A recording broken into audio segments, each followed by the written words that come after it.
Welcome back, man. We're gonna get right into the NFL, right? Of course, I host another show called Cover Two with my partner in crime, B Woo. We'll be back in live and in effect. Right now, we're taking a little time off of the off season, but I got your draft and your off season updates right here still. So last week we got a lot of stuff going on, man. First, the trade was finally finalized of the Jets picking up Aaron Rodgers, man. He finally goes to the Jets. They end up swapping picks, I think, in the first round from 13 to 15, or excuse me, yeah. The Jets give up 13. Packers move up to 15. Of course, some other compensatory picks were given in that as well, but Aaron Rodgers is now a member of the Jets. Also, finally, we've been preaching for this team to pay the man, and it finally happened. My guy, Lamar Jackson, finally got paid. I think he got 185 million guaranteed. Whatever it was definitely, I don't have the exact number in front of me, but it made him have the newest, highest paid contract after Jalen Hurts just had it last week. So congratulations to Lamar Jackson, man, for getting that deal done. And more so, I will say congratulations to the Baltimore Ravens because they get to keep an MVP caliber quarterback, one of the best in the league. And yeah, they're a Super Bowl contender now. They got OBJ. They picked up a couple different guys. So it'll be interesting to see how that plays out. And speaking of Jalen Hurts and, the Philadelphia Eagles, or as I like to call them, the Philly Dawgs, my team now, my new team. So if you've been following me, I made a prediction last year that I had the Eagles winning the Super Bowl. They didn't win it. They got there. I had them beating Kansas City in the Super Bowl, but I just like the grit that they played with. And most importantly, I like their quarterback, Jalen Hurts, man. But you know what makes me like them even more? If you know me, I'm a Georgia Bulldogs fan, man. I'm Georgia boy, down south Georgia boy. Shout out to Pastor Troy, man. Yeah, they picked up a lot of dogs in this draft. They traded for my guy DeAndre Swift, who was a former dog that was playing with the Lions, man. And you know what, man? The proof is in the pudding, man. If you want to build a winner, go get guys from a winning program. Georgia's won back-to-back national championships. Go get Jalen Carter, man. You got a defense that already has monstrous guys on it, man. Big time DNs and tackles, and you go and get Jalen Carter with the what was that? The ninth pick I think they had right after the Falcons had that pick. Yeah, and if you know me, like I said, I'm from Atlanta. I root for the Atlanta teams by default. I used to be a Falcon fan, man. I guess I've gotten to the place in my life where I can root for the Falcons, but I understand what they are. So I don't let them get me down anymore like they used to do. They have no control over me anymore after 28-3. People post jokes or try to crack jokes and say, oh, 28-3. Don't bother me a bit anymore, man. I laugh at it too because the ineptness of this team just is what it is, man. So I would have loved for the Falcons to take Jalen Carter, right? Of course, Jalen Carter had some off the field stuff with being involved in the racing incident that killed his former teammate and one of the I think it was PAs or something on the team as well. The young lady was driving who passed away. So rest in peace to them again. But Jalen Carter on the football field was one of the best prospects, if not the best prospect in this draft. But he ends up slipping to number 9 to my new team, Fly Eagles Fly, the Philadelphia Dogs, aka the Philadelphia Eagles. Yeah, and it's interesting, man. I think the Eagles are going to be right back in the NFC. A lot of teams get that Super Bowl hangover. You lose the Super Bowl and then it's tough, but they trying to reload, man. So it's going to be interesting to see what they do. They paid Jalen Hurts. They got these guys. They're drafting them. They already had N'Kobe Dean on the team as well, for another former dog that won the title. So I like what they're doing up there in Philly, man. Shout out to my Philly guys. The top picks in the draft, let me get my notes here. Bryce Young went number 1 in the draft, right? To the Carolina Panthers. It was a toss-up, but as we kind of got closer to the draft, we started to hear more rumors that Bryce Young was going to be their guy. It was between C.J. Stroud, who ends up going number 2 to the Houston Texans, and you even heard a little mix of Anthony Richardson possibly being in the mix at number 1 as well. But in the end, it's Bryce Young that goes number 1. A lot of people were talking about how short he is. He was shorter than Roger Goodell when he goes up there and shakes his hand. But again, a guy from a winning program, proven winner, one in high school, one in college, in that great Alabama system, and one of the top QBs to come out of there, man, besides two as far as from a stat standpoint. So, yeah, I think Bryce Young, they got him with one, and shout out to this guy who hasn't gotten a chance to be a head coach again, but has done some great things up in Indianapolis as well as in Detroit as a head coach. They got a quarterback guru for him to actually kind of make sure they mold him in the right way, man. So I think this is going to be an opportunity for Bryce Young to maybe do some good work. That division is wide open. No more Tom Brady, no more Drew Brees, no more Matt Ryan, my quarterback. And yeah, no more Cam Newton. So it's a host of new guys that's rolling in there now, man. You got Desmond Ridder in Atlanta. He hasn't proven anything. I think he started the last 4 games. So why not go for it, man? Get yourself a new head coach, Frank Wright, a guy who has had some success as well. Been in some systems that have been successful in Philly as well. So, you get a chance to kind of see what this guy is made of. I think Bryce Young, if given an opportunity, will do well there if they put the right pieces around him. And we'll see what happens there. CJ Stroud was a guy I liked a lot. I didn't see a lot of CJ Stroud. I stick to SEC football, particularly Georgia, like I said, being a Georgia fan. So the only time I saw CJ Stroud, really and truly, I watched him a little bit in the Michigan game, and then I watched him play Georgia in the playoffs. And he looked good against Georgia, the top defense in the country, man. The only guy that really did anything against him. College football is a little different. It's a lot more windows and stuff open to get the ball to your guys. But overall, I was impressed by him. I know there's a lot of talk about his testing and how he did as far as his scores, and people making jokes about that, but the film has to kind of play out as well. And man, he looked good on film at times. He had a lot of weapons at Ohio State too, so he's going into a Houston situation that it's going to be kind of interesting.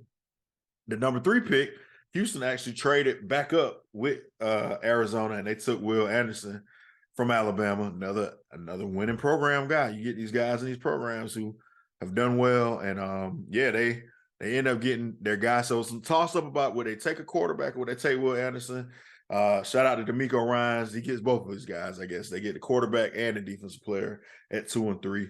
And D'Amico Ryans did a great job at defense in San Francisco. So I think, he's going to be able to build something with that defense. He's a guy who was in Houston, drafted by Houston, one of their best players in that franchise's history. So it's great to see him kind of building the building blocks, getting the quarterback. Hopefully CJ Stroud will be a guy that will pan out for them. Again, that's another division that's interesting because at number 4, the Indianapolis Colts take Anthony Richardson. I'm not by no means a pundit or expert in draft. I did see this guy play as well against Georgia. So that's where I get most of my take from. And Georgia makes everybody look bad, but as far as being dynamic and the highest ceiling, everything I've heard is this guy is one of the most talented prospects in quarterback history. But you also hear he has a lot of work to do. Great size, 6'4", about 240. So I think he's bigger than Nick Bosa, faster than, the fastest wide receiver. He has all these measurables that work, but he only played 13 games at Florida. So not as much experience as you probably would like for a guy to have, but I think he may have an opportunity. A lot of comparisons like Cam Newton, Josh Allen, that big kind of physical guy that can run the ball, run fast with it, run you over if he needs to. Super duper arm, all of that good stuff, man. It'll be interesting to see how Anthony Richardson does. The Colts for the past 5 or 6 years, man, they add Phillip Rivers. They add, since they got rid of since Andrew Luck retired, I should say. Well, not prematurely. I guess it was maturely for him, prematurely for the Colts. Since he's retired, they've been trying to find a quarterback that was going to work, man. They went out and got Phillip Rivers. That didn't work. They got Carson Wentz. That didn't work. They got Matt Ryan. That didn't work. They had a host of guys that they just kind of revolved in that have been, older quarterbacks or guys who have been proven in the league that haven't worked. They finally go get a rookie to allow, maybe some growing pains, but a guy that can grow with, kind of build his thing. And if this guy's dynamic as they say he is and can kind of put it all together, that may be a huge pickup for the Indianapolis Colts. So he's in that division now, like I said, with CJ Stroud. You got Trevor Lawrence, who was the first overall pick a couple years ago, Jacksonville making the playoffs. And then the Texans, they end up taking, the Titans, Titans end up with Will Levis eventually, right? Let me make sure I have that right. I think I saw this. Will Levis, of course, of Kentucky, was one of those guys who had to sit in the draft green room in the first round to kind of go through that. You've seen it with Mac Jones a couple years ago. You saw it more famously with Aaron Rodgers, who could have been the first overall pick. He was in, the running to be that first overall pick, and then unmercifully has to kind of sit there with the cameras just zoomed in on him. We saw it with Lamar Jackson as well a couple years ago when he waited to the end of the first round and finally was picked. So Will Levis had to wait the whole time. He didn't get picked in the first round. The Titans take him in the second round. So 4 young quarterbacks, 3 of them that were drafted this year. We'll see who made the right choice and who did not make the right choice, and kind of what will shake up with that. And Trevor Lawrence, who has probably been one of the top prospects in the past couple of years. Of course, at Jacksonville, won a big playoff game last year. He may be right now the guy that's, the leader in the clubhouse, as they say, at that quarterback position. So AFC South, interesting with those young QBs. NFC South, a lot of young QBs.